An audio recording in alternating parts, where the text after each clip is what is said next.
Olá, boa noite, tudo bom? Meu nome é Ana Luísa Menezes, eu sou repórter aqui no Plano News. A live de hoje é com a doutora Jaqueline Taumaturgo. Ela é autora de um livro super interessante chamado A Arte de se Reinventar. Ela é pastora e médica e ela vai falar com vocês sobre esse tema, né, do livro dela. E esse livro teve a versão digital lançada recentemente pela MK Books. Então a doutora Jaqueline já vai entrar aqui nessa live, vou ver se ela já entrou, e vai falar com vocês sobre esse tema, vai responder a perguntas. Já estou adicionando a doutora aqui na live, peço que vocês tenham um pouquinho de paciência. Pronto.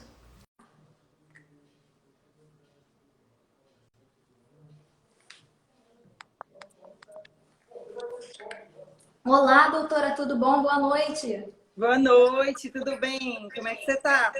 Bem, graças a Deus. Melhor agora falando aqui com você. Muito interessante o seu livro. Eu tenho certeza que essa live vai abençoar muitas vidas. Que bom ter você aqui. Obrigada porque você aceitou o convite de conversar com o Plano News. Obrigada também por me convidar para fazer parte desse momento de vocês e um momento tão especial da minha vida também. Muito obrigada pelo convite. Ai, Honra minha. parabéns pelo livro, parabéns. Fala, doutora, para a gente sobre esse livro A Arte de se Reinventar, como surgiu essa ideia e também explica aí para o pessoal qual é a mensagem central desse livro. É assim, é, desde cedo, desde jovem, eu tinha vontade de escrever. O fato de eu redigir bem, eu sempre sonhei em escrever. Só que teve um determinado momento na minha vida, um momento específico da minha vida, que eu decidi que eu iria escrever. Alguns anos se passaram, até porque a vida de médica é muito corrida, cheia de agenda, e eu não dispunha de tempo. E no ano passado, um tempo que eu mudei de cidade, eu morava em Fortaleza e mudei para Brasília. E aí, nesse processo de mudança, de recolocação de trabalho, eu fiquei com mais tempo. E aí, se agora eu vou escrever. Ai, E, na que verdade, o ponto central do livro, na verdade, é sobre a reinvenção mesmo do ser humano. Eu acredito, sabe, Ana, que Deus já criou a gente com a capacidade de se reinventar. E isso é um processo natural do ser humano, porque quando o bebê nasce, ele sai lá da barriga da mãe, já tem que se reinventar no ambiente em que ele vive. E a própria Bíblia nos convida, quando diz em Romanos 12, 1 e 2, que nós precisamos apresentar o nosso corpo em sacrifício santo e vivo e agradável a Deus através de um culto racional pela renovação do nosso entendimento. E eu acredito que esse é um processo natural do ser humano. Ele precisa passar por situações durante a jornada que faz com que a reinvenção seja uma decisão diária e seja um processo natural do ser humano. E o momento específico da minha vida, o livro ele não fala só disso, mas o momento onde eu decidi sobre isso eu vou escrever, sobre dor, sobre impossibilidades, sobre tempestades, foi pelo processo que eu passei de separação, que durou 4 anos, e pela infertilidade, o fato de eu não ter podido engravidar e ter decidido ter filhos do coração, sendo que um desses filhos, eu tenho 2 filhos do coração, sendo que um desses filhos foi uma menina que é fruto do relacionamento fora do casamento que o meu marido teve durante o período da separação. São temas muito. O que você passou, muita gente enfrenta, não é isso, doutora? E Sim. conta pra gente assim, como. Eu sei que você não fala só sobre isso, só a sua história no livro, né? Tem outros assuntos. Mas como foi. De onde você encontrou forças, assim, onde você encontrou forças para conseguir se reinventar, seguir em frente, considerar essa filha também como sua, tratar com carinho? Conta aí pro pessoal. Na verdade, a força maior que eu encontrei foi em Deus, mas eu acredito que tudo passa por um processo de decisão. Aham. Sem a decisão, porque Deus está sempre disponível para ajudar a gente. Só que se eu não decidir interiormente que eu preciso fazer isso, e que eu preciso buscar a ajuda dele para essas situações, não só para essas situações da nossa vida, para tudo, mas principalmente para essas situações da nossa vida, não vai para frente, porque a disponibilidade de Deus está sempre ali, ao nosso dispor. Verdade. Deus está sempre com os ouvidos dele atentos às nossas dores, com os ouvidos dele atentos aos nossos momentos difíceis. Mas eu preciso tomar uma decisão. Eu quero sair dessa situação. E foi isso que aconteceu. Eu dizia, Senhor, eu quero ser uma pessoa melhor depois dessa situação. Eu quero ser uma pessoa que ama mais as pessoas. Eu quero ser uma pessoa que se solidariza mais com o outro, mas eu preciso começar em mim. E aí sim, com a força, eu busquei em Deus, obviamente, mas eu acredito que partiu de uma decisão minha primeiro, para poder eu ir buscar essa força em Deus. Uhum. E, doutora, é interessante porque você falou sobre uma decisão sua, né? Mas o pessoal também mandou uma pergunta aqui, perguntando assim, para se reinventar, é só você, depende só de você, ou também é válido o apoio de outra pessoa? Porque algumas pessoas alegam que não conseguem sozinhas, e você falou sobre a importância da decisão. Como é esse processo? Eu acredito assim que a decisão ela acontece, mas eu creio que sozinho a gente realmente não consegue, sabe? Porque durante todos os processos de reinvenção, e até hoje, quando eu passo por alguma situação difícil, eu acredito que existe a força do Senhor. Nós precisamos buscar força, a decisão de fazer, a atitude de buscar força em Deus. Ou seja, sozinho eu não vou conseguir, eu preciso da ajuda de Deus, mas a ajuda de pessoas. Aí entram os amigos, aí entra a família, e em alguns casos pode sim entrar profissionais de saúde. Eu acredito que Deus capacita os profissionais. Eu sou médica e acredito que existe a fé para a cura, mas que nós precisamos buscar os profissionais médicos para os tratamentos. Então, eu acredito que vão existir pessoas que precisam também do acompanhamento de um psicólogo, de um psiquiatra, mas o que é mais importante de tudo eu acredito que a pessoa tomar a decisão de sair daquela situação, de sair da situação de dor, de sair da situação de possibilidade. Eu não quero viver isso para sempre. Eu não quero estar nesse lugar para sempre. Existe um lugar melhor.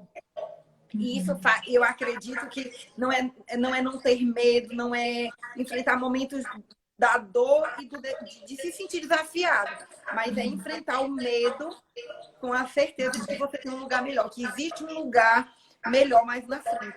E uma frase que eu tenho postado e que virou minha: os fortes se reinventam. Porque ser forte não é passar pela fraqueza.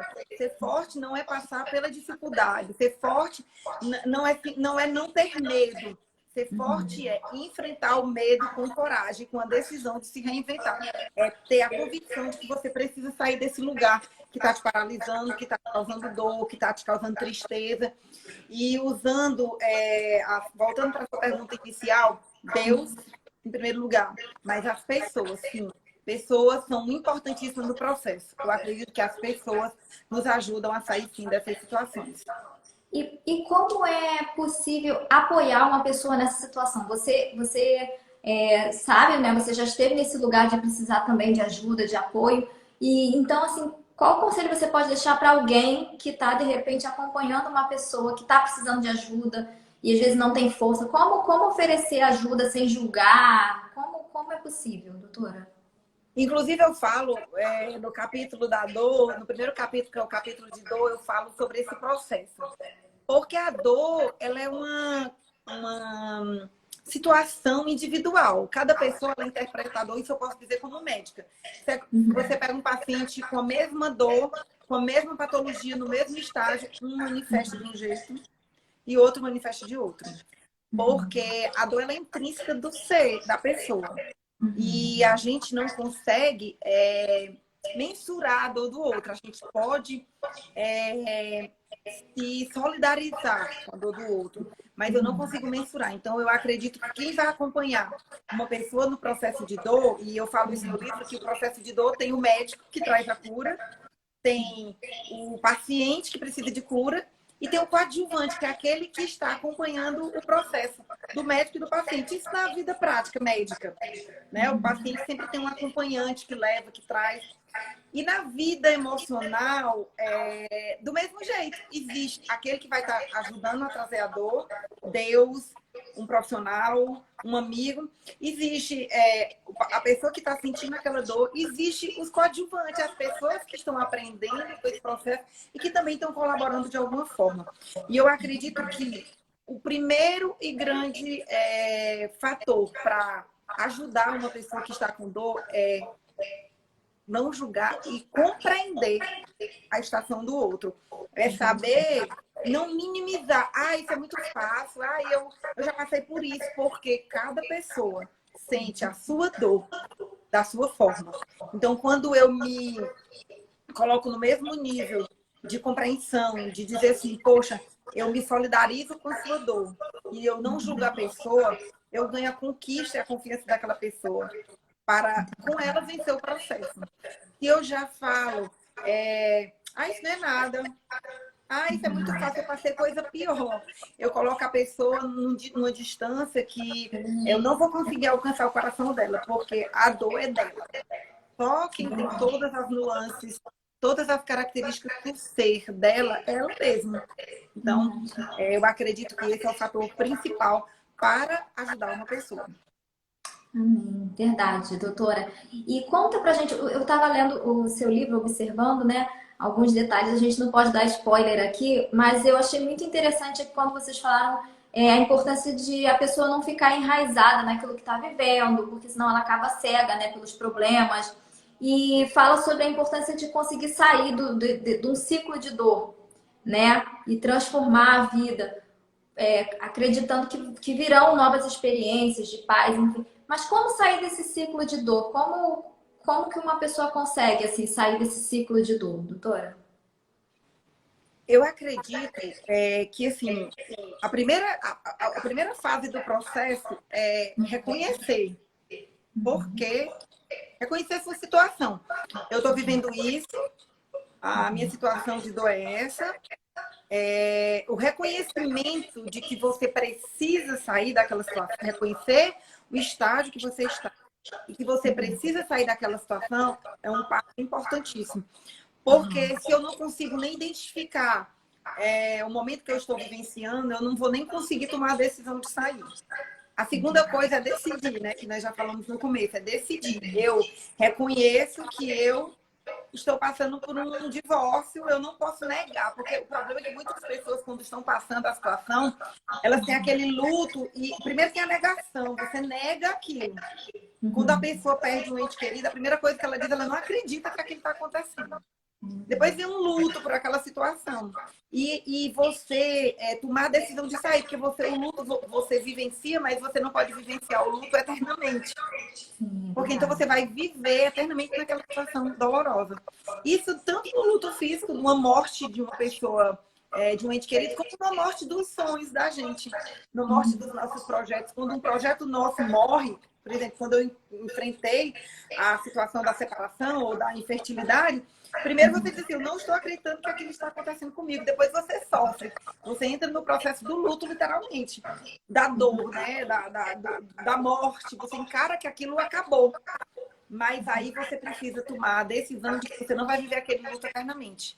E aí eu acredito que o reconhecimento, primeira fase, decisão, segunda fase, e a busca de ajuda, terceira fase, é o que faz com que as pessoas possam sair dessas situações dolorosas, das situações. Porque, doutora, as pessoas também estão aqui interagindo bastante. Você, como médica e também pastora, talvez possa responder essa pergunta, porque as pessoas, principalmente assim, né, na igreja, no ambiente mais religioso, têm dificuldade, de repente, não sei se você acha isso, de aceitar uma derrota, por exemplo, mas o seu marido vai embora. Não, mas eu vou lutar por ele, porque Deus vai trazer ele de volta. E às vezes, realmente, um relacionamento acaba. Tem esse problema também, porque às vezes a pessoa acaba sendo julgada por aceitar uma derrota, né? Uma situação, e as pessoas ao redor dela falam, não, você não pode seguir em frente, você tem que ficar nisso, você tem que buscar pelo seu marido tem que voltar, tem que voltar. Como que você avalia esse tipo de situação, de julgamento que muitas pessoas enfrentam? A gente enfrenta essas situações. Inclusive, eu queria deixar bem claro aqui que, assim, sabendo que a minha história, o meu desejo de contar coisas da minha vida no livro, partes da minha vida no livro, é para mostrar às pessoas que é possível. Longe de mim querer dizer que a vida de todo mundo tem que ser dessa forma, até porque cada história é uma história, cada pessoa tem uma história. E realmente, na minha situação, por exemplo, o meu marido voltou. O meu marido foi transformado pelo Senhor, foi resgatado de volta pelo Senhor. Hoje nós somos pastores, que na época nós não éramos. Isso aconteceu quando nós tínhamos 6 anos de casado. Hoje nós temos 26 anos de casado. Eu passei um tempo para colocar isso no livro. Mas quantos casamentos realmente não são restaurados? E eu não posso depositar sobre aquela pessoa o julgo de que ela não tem fé ou de que a gente não pode julgar as pessoas e nem as histórias dela, principalmente sem conhecer as histórias. Então, assim, em contrapartida, na história da infertilidade, da doença que eu tive, eu não fui curada. E eu passei por isso. Quantas pessoas diziam para mim, não, você vai ficar grávida. Não, eu vejo você, Deus me mostra você grávida. E não, você não está grávida porque você não tem fé. E hoje eu tenho convicção que Deus queria me dar 2 filhos de forma diferente. A minha, que é minha filha, como eu te falei, do relacionamento do meu marido com outra pessoa, e se tornou minha filha de verdade. E eu amei aquela criança de uma forma especial. E quando ela tinha 5 anos, Deus me deu um filho adotivo também. Foi colocado na porta da minha casa um bebê de 1 dia de nascido, que hoje tem 13 anos de idade. E eu usamos como se eles tivessem nascido do meu ventre. Até porque eu descobri que filhos adotivos, eles não vêm de fora, eles vêm de dentro do coração da gente, eles vêm do nosso desejo de amar. Nós não temos um útero infrutífero, nós não somos infrutíferos porque temos um útero infrutífero. Nosso coração pode amar da forma mais esdrúxula, mais especial que Deus coloca a gente para amar. E aí, eu digo para você que a gente passa assim, por essas situações difíceis, mas o Evangelho são boas novas, as boas novas de Jesus. E as boas novas de Jesus se manifestam de muitas formas. A graça de Deus é multiforme. Então, numa situação, que foi a separação, eu tenho uma história de uma vitória de fé incrível. Mas na outra situação, eu não fiquei grávida, eu não fiquei curada da minha doença. Mas eu fiquei grávida com o coração. Eu pude demonstrar o amor de Jesus através da minha atitude de amar. E eu sempre falo isso, que tem uma pessoa, eu coloquei até isso no livro, que ela sempre diz assim, Jaque, você mostra muito mais, eu vejo muito mais o amor de Deus através da adoção, né? Emocional da Ana Iris. Toda vida que eu olho para ela, eu me lembro do amor de Jesus através de você, do que se você tivesse milagrosamente engravidado. Então, a gente nunca entende os propósitos de Deus, a gente nunca entende onde a nossa história vai chegar. E poder falar isso hoje aqui é muito mais forte, com certeza, do que eu simplesmente contasse conquistas e vitórias dizendo assim, eu também fiquei grávida milagrosamente, mas eu posso expressar o amor de Jesus, mesmo numa situação que não foi resolvida com um milagre físico, mas foi resolvida com um milagre do coração, um milagre da alma, um milagre de mudança de atitude. E eu creio que isso fala muito. E aí a gente vai realmente, voltando à sua pergunta, por situações desafiadoras, porque a crente tem que dar tudo redondinho, nem sempre vai ser redondinho. Mas a gente pode mostrar o amor de Deus através dos quadrados, dos triângulos, dos losangos da vida da gente, das situações difíceis, de uma forma que a glória de Deus se manifesta. E é possível também alguém se reinventar antes mesmo de ter uma situação resolvida, por exemplo, em meio à perda, sem ter essa certeza de que vai ser mãe ou de que o marido vai voltar. É importante a pessoa se reinventar, descobrir a identidade dela, tudo antes de uma vitória, por exemplo, doutora? Sim, eu acredito, como eu falei, assim, que nós somos feitos para isso, até porque está na Bíblia isso, e Jesus disse, quando ele falou assim, no mundo teríamos aflições. Tem um capítulo que eu falo sobre tempestades, e eu falo sobre Noé, e eu falo da construção da arca de Noé. E se nós observarmos, Noé construiu a arca em um tempo que não era de tempestade. Ele construiu a arca num tempo que ainda a vida estava boa para entrar na tempestade. E eu acredito que a reinvenção é um processo que a gente vive sempre. E a gente se prepara para enfrentar os momentos difíceis. E aí a gente vai ter bagagem durante esse período que a gente passa de dificuldade, porque todos nós vamos passar em algum momento, eu, você, em situações diferentes da nossa vida, eu e você e as pessoas que estão nos ouvindo vão passar por momentos difíceis. E aí a gente precisa ter gordura, né? Ter no nossa alma, no nosso espírito, ter preparação para enfrentar esses momentos. Então, até o pastor Costa, ele disse isso, o pastor Costa Neto, o pastor da CC Videira, e ele falou na live que a gente fez, ele falou já que seu livro é um livro para qualquer tempo, para as pessoas que estão vivendo a dificuldade, para aquelas que estão num momento de paz, de bonança, para que se preparem, para saber que no dia que enfrentarem as dificuldades, existe possibilidade, você pode se preparar para passar pelo momento difícil. A gente até vê que na pandemia, quanta gente não estava preparada para passar.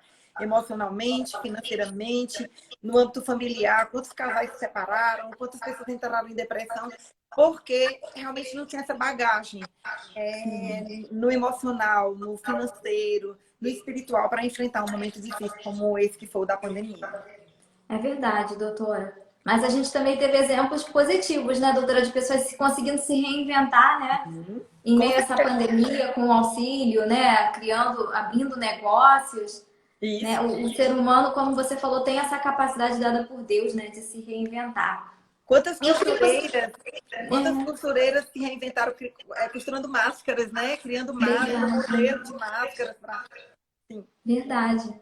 Com certeza, é muito interessante o tema desse livro. E eu queria que você falasse, já que você citou aí as lives, né? Essa é uma das perguntas, porque você tem feito uma série de lives, né, nas suas redes sociais, né, conversando com pastores, influenciadores, sobre esse tema, né, de superar o passado, superar um fracasso. Como que tem sido, fala pra gente a resposta do público, né? Você deve receber muitas perguntas aí nas suas redes, e eu queria que você falasse pra gente, assim, você percebe, assim, qual é a maior necessidade das pessoas, né? Em meio a tantas perguntas que eles devem te enviar, qual você nota, assim, que é a maior dificuldade das pessoas, uma necessidade? Dois, principalmente, eu vejo. Relacionamentos, as pessoas perguntam muito. Relacionamento, seja com filhos de outro relacionamento, seja divórcios que estão enfrentando, e também a questão financeira. Muitas pessoas mandaram para mim que estavam passando dificuldade financeira pós-pandemia, então acredito que essas duas áreas. E no relacionamento entra vários fatores. Entra a questão emocional, que é muito forte, né? Como as pessoas se sentem, a questão da rejeição, a questão de não ser essa coisinha redonda que muitas... Que é muito pregado no meu evangelho, que tem que ser dessa forma, e às vezes não é tão redondinho, né? Então as pessoas acabam que têm sentimento de culpa pelos fracassos, e isso tem sido falado também. Eu passei por isso, por essa situação, mas eu não consegui. Sim, não conseguiu, mas a vida vai continuar.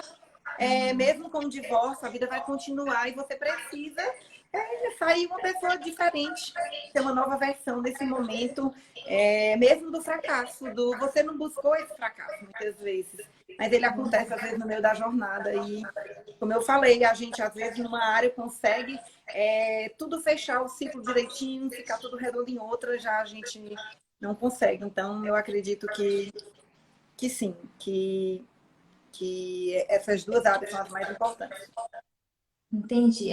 A Bíblia também, é muito interessante você sempre citar a Bíblia, pastor, porque você é pastora e doutora, né? Então, mas é muito interessante como que a Bíblia mostra o tempo todo que Deus é poderoso para ajudar também alguém a refazer a vida, né? Ele dá novas chances, né? Dá novos começos, não é isso? Sim. Eu acredito, inclusive eu falo isso também, tem um capítulo lá sobre pecado, sobre passados, e Deus é um Deus, eu acredito em um Deus que está sempre, eu disse em algumas lives, assim, que as pessoas falam que Deus escreve certo por linhas tortas.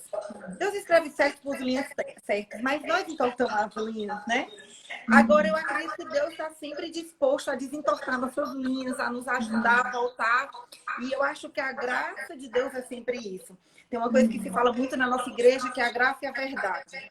A graça sempre dá uma segunda chance, né? Jesus sempre dá uma outra oportunidade. E quantas vezes nós precisamos utilizarmos. O Senhor, eu acredito que Deus é Deus de segundas, de terceiras, de quartas chances. E aí a verdade vai andar junto com isso para nos tentar colocar no prumo certo para fazer com que nós acertemos o caminho. Então eu acredito nesse Deus que está sempre nos inspirando a sermos uma reinvenção realmente. E quando eu digo nessa frase que é minha, os fortes se reinventam, a Paulo disse que quando a gente pensa que é fraco, aí é que a gente é forte. Então nós somos fortes em Deus. Nós somos fortes em Cristo. E eu acredito que com Ele nós realmente conseguimos utilizar essa segunda chance, a terceira, a quarta e entrar no caminho que a gente deve entrar. E endireitar nossas linhas que a gente entorta. Amém, é verdade. E, pastora, conta pra gente também sobre o livro, assim, você conta quem te ajudou de alguma forma, te apoiou no lançamento desse livro, não só no lançamento, na preparação do livro, né? Você tem o prefácio feito pela pastora Thalita Pereira. Conta pra gente, assim, sobre o processo, né? Esse é seu primeiro livro, quem mais te apoiou? Eu só citei a pastora Thalita, mas eu acredito que mais pessoas te ajudaram. Conta aí pra gente. Sim, quando eu comecei a escrever o primeiro capítulo do livro, eu escrevi o primeiro, escrevi o segundo, e aí eu mostrei para uma pessoa aqui de Brasília, e ela amou, e ela falou, vai em frente, que é a Fabiana, que é uma amiga minha aqui de Brasília, e ela disse, já que tá sensacional e tal, e eu vou mandar isso aqui para a pastora Thalita. E depois eu mandei para o meu pastor de campus, que ele é muito intelectual, que é o pastor João Vitor. A gente brinca que ele é um nerd gospel, porque ele é muito bom intelectualmente falando. E o pastor João Vitor respondeu e disse, está excelente. Eu disse, bom, se o pastor João Vitor disse que está excelente, eu vou seguir. E aí mandei também para o nosso pastor sênior, que é o pastor Costa Neto. E aí o pastor Costa Neto leu o primeiro capítulo, disse tá jóia, leu o segundo tá jóia. Aí depois eu fiz o livro todo, mandei para ele, ele disse, já, que sensacional, você me surpreendeu. E eu tenho certeza que esse livro vai ser impactante para a vida das pessoas. E vamos para frente. Eu até pensei uma época em fazer só um e-book e disponibilizar ele. Ele, não, vamos fazer pela editora e tal. Tem um conteúdo que é muito bom. E ele me ajudou nesse processo de me conectar com a pessoa da editora. E isso foi maravilhoso. E assim, minha família, meu marido, que estava sempre mostrando para ele o que eu escrevia, porque ele tem um conhecimento tanto da Bíblia como um conteúdo de estudo e tudo, intelectual também muito alto. E eu sempre mostrava para ele, ele estava sempre me incentivando, amor, tá ótimo, vai em frente, vai em frente.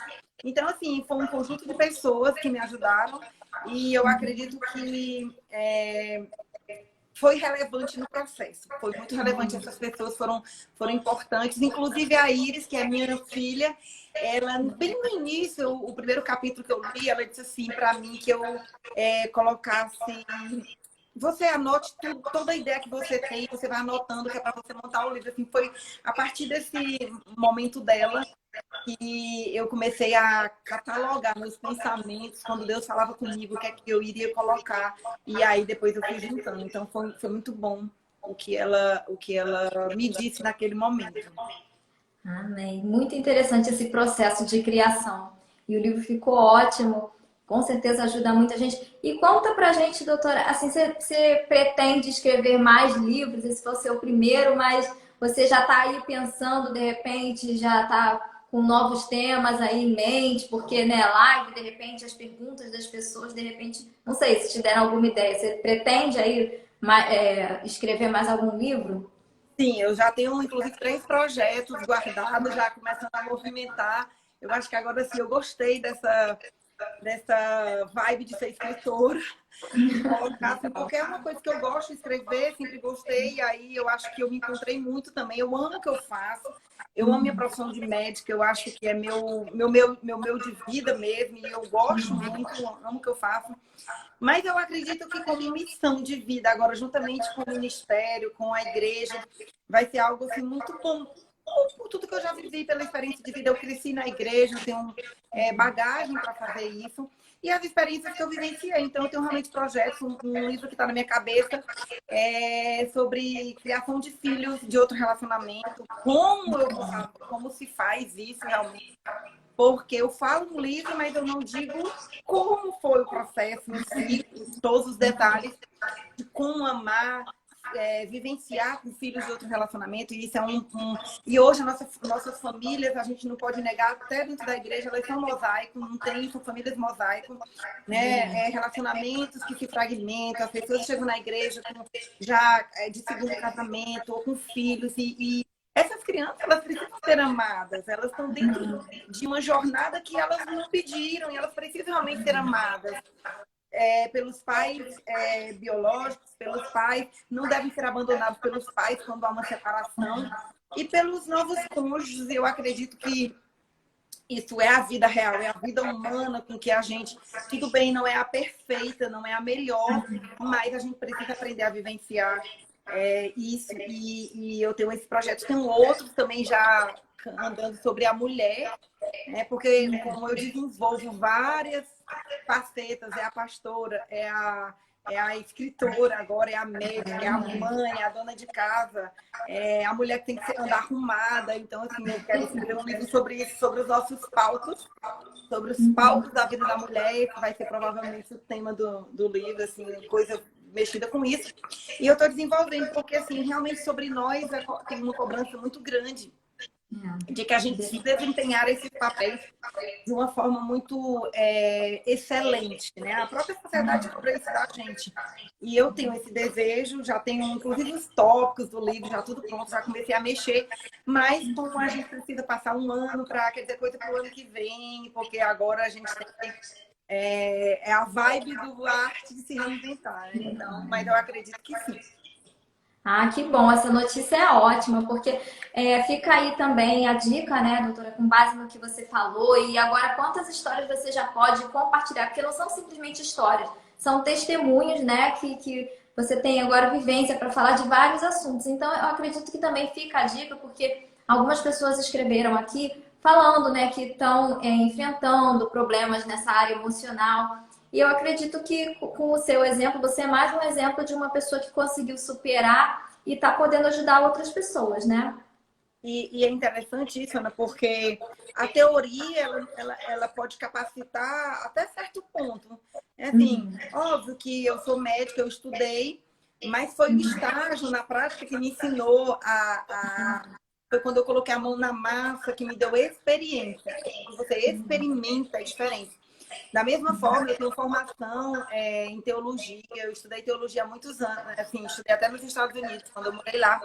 Mas, assim, o embasamento teológico, o embasamento bíblico dá suporte, mas não é tudo. Quando você vai vivenciar a situação, ela é diferente.